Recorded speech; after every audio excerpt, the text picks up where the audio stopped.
Enfin, ça c'est un très bon film Marvel. Après le plus que moyen Thor Ragnarok et le très beau Doctor Strange, un bon film Marvel. Oh, ça fait du bien. Bonjour à toutes et à tous les amis. On se retrouve aujourd'hui pour une nouvelle vidéo critique de Black Panther que j'ai vu il y a... que j'ai vu 2 fois, mais je l'ai vu il y a un petit peu de temps, quoi. Genre, comme Pentagon Paper, j'enregistre cette vidéo un petit peu en retard, comme d'habitude. Pour moi, clairement, on va se le dire direct, c'est l'un des meilleurs films Marvel. Comme ça, c'est dit. Bien, mais alors bien devant Thor Ragnarok, et même devant Doctor Strange, qui était très beau visuellement, mais l'histoire était de l'histoire, ça collait pas trop, quoi. Et là, si vous trouviez que les effets visuels c'était bien dans Doctor Strange, là vous allez halluciner. Avant de continuer, je tiens à vous dire qu'il n'y aura pas de spoiler dans cette vidéo. On peut commencer. Je mettrai 18 sur 20 à ce film, car comme vous l'avez compris, j'ai adoré ce film. Il est réalisé par Ryan Coogler, que vous connaissez sans connaître, hein, il a réalisé Creed. D'ailleurs, il y a un Creed 2 qui est en tournage, je suis content. Et on peut dire que Ryan Coogler a appris en travaillant sur Creed. Bon, je vais vous résumer l'histoire un petit peu. Le film se passe au Wakanda, juste après les événements de Captain America Civil War. Donc après la mort de son père, T'Challa, donc c'est le nom du fils, rentre dans son pays d'origine, donc le Wakanda, un pays caché du reste du monde et qui est extrêmement développé. En rentrant chez lui, il doit être couronné, mais il tombe sur Killmonger, quelqu'un qui revendique le trône et qui veut le prendre. Voilà, c'est un résumé rapide. Les acteurs maintenant. En Black Panther, on a un très bon Chadwick Boseman qui se révèle grâce à Black Panther. Donc on peut dire qu'il joue très très bien. Moi je trouve qu'il joue bien. Il est à fond dans son rôle malgré son côté blasé sur certaines scènes, mais c'est bon, c'est très léger.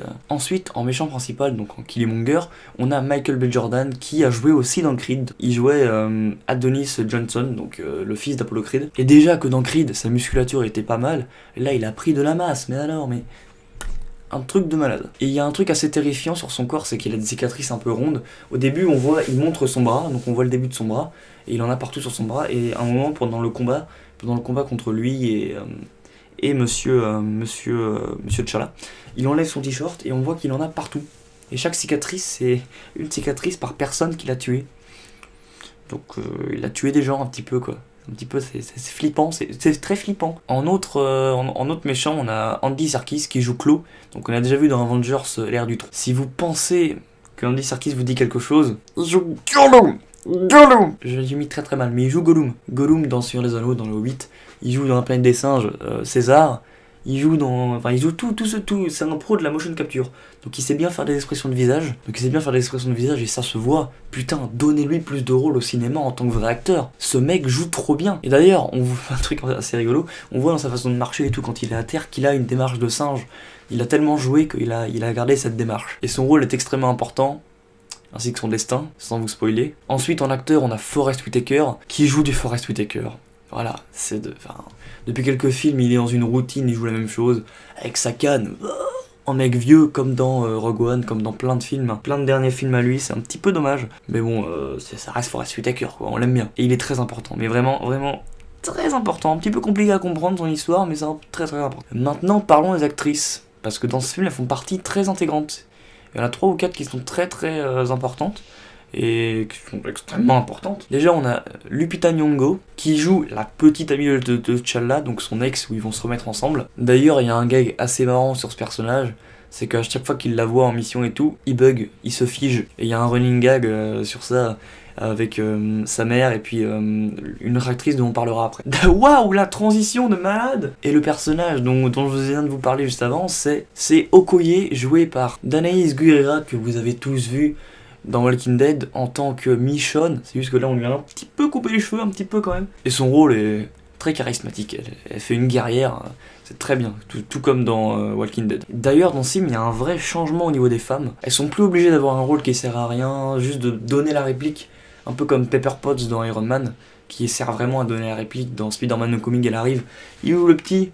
Oh mince, j'ai une salle, toi, elle donne juste la réplique. Donc c'est des rôles plus importants maintenant. Voilà, et ça fait plaisir. Et enfin, on a la sœur de Black Panther, qui se nomme Shuri, et qui est interprétée par Letitia Wright.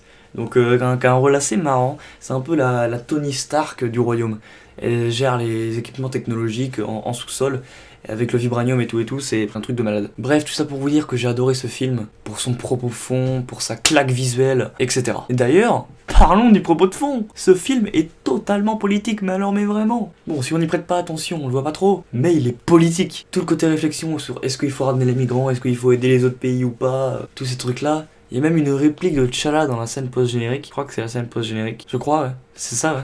Où il dit, il y en a qui construisent des ponts et il y a les gros cons qui construisent des barrières. Et quand il parle de barrières, il parle de lui, Trump. Ah, voilà. Spoiler alerte. Donc si vous n'avez pas vu le film, merci de quitter la vidéo. Et ce film n'est pas comme tous les autres Marvel où soit ils ont leur pouvoir à la naissance, soit ils l'acquièrent en le construisant en un petit claquement de doigts. Non, là il faut qu'ils se battent pour l'avoir.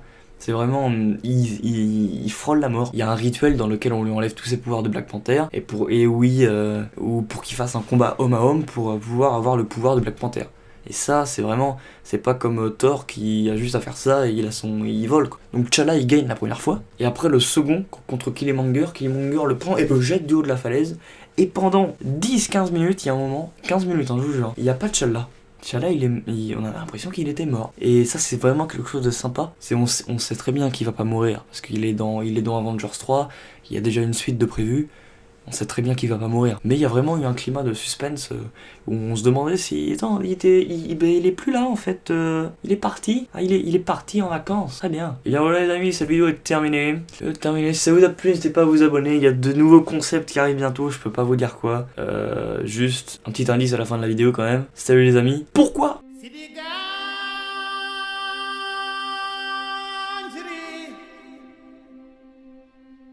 Nemato